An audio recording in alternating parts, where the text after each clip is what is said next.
স্মারকলিপিটা সেটা সচিবালয় প্রেরণ করেছেন এবং মাননীয় সচিব মহোদয়ের দপ্তরে কিন্তু আমাদের স্মারকলিপিটা এখন আছে। আমরা সচিব মহোদয়ের সাথে সাক্ষাৎ করেছি। সচিব মহোদয় বলেছেন যেহেতু মাননীয় প্রতিমন্ত্রী আপনাদের স্মারকলিপি আমাদের দপ্তরে প্রেরণ করেছে, এটা নিয়ে সামনে একটা বৈঠক হবে এবং বৈঠক হওয়ার পর আমরা প্রতিমন্ত্রীর সাথে সাক্ষাৎ করব এবং সেই মিটিংয়ে তিনি উপস্থিত থাকবেন, তার সাথে আলোচনা করব, আমরা একটা ব্যবস্থা গ্রহণ করব। এই যে আপনাদের আশ্বস্ত করেছে এটা কতদিন নাগাদ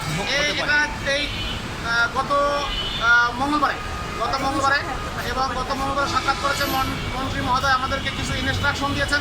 তার দিক নির্দেশনা মোতাবেক আমরা কিছু কাগজপত্র তার জন্য নিয়েছি, কিন্তু আজকে আমরা তার সাথে কথা বলেছি, সাক্ষাৎ করেছি। উনি আমাদেরকে আজকেও কিছু পরামর্শ দিয়েছেন এবং উনি আমাদের জন্য সাক্ষাৎ দিয়েছেন। আমরা আগামীকালও যাবো সচিবালয় এবং সচিব মহোদয়ের সাথে কথা বলবো আমাদের এই বিষয়টা দ্রুত নিষ্পত্তি দেওয়ার জন্য। কারণ আমাদের দীর্ঘদিনের যে চাওয়াটা এটা বারবার শুধু আশ্বাস দিয়ে কিন্তু বাস্তবে কোনো রূপ দিয়ে আসছে না। তাই আমরা চাচ্ছি যেহেতু নির্বাচিত সরকার ক্ষমতায় আসছে, দেশের সরকারের বিদায় হয়েছে, যেহেতু যে সরকার আমাদের বৈষম্য করে গেছে সেই সরকার তো এখন নাই, তাহলে এখন কেন সেই বৈষম্য এখনও থাকবে? সুতরাং আমাদের কিন্তু এখানে দাঁড়ানোর কথা ছিল না, কিন্তু তারপরে আমরা এখানে এসেছি।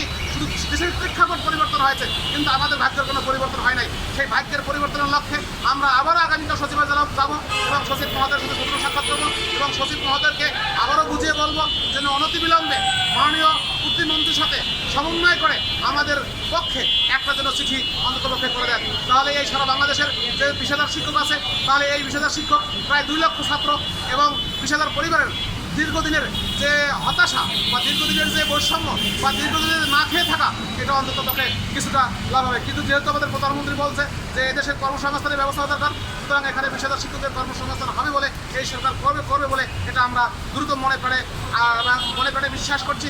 এবং আগামীকাল যদি সুযোগ হয় আবারও আমরা প্রতিমন্ত্রীর সাথে সাক্ষাৎ করবো এবং সচিবদের সাক্ষাতের মধ্যে দিয়ে হয়তো আমরা একটা চিরন্ত রেজাল্ট নিয়ে এখানে আসতে পারবো। ধন্যবাদ সকলকে, আপনাদের সকলের ধন্যবাদ। আসসালামু আলাইকুম রহমতুল্লাহ।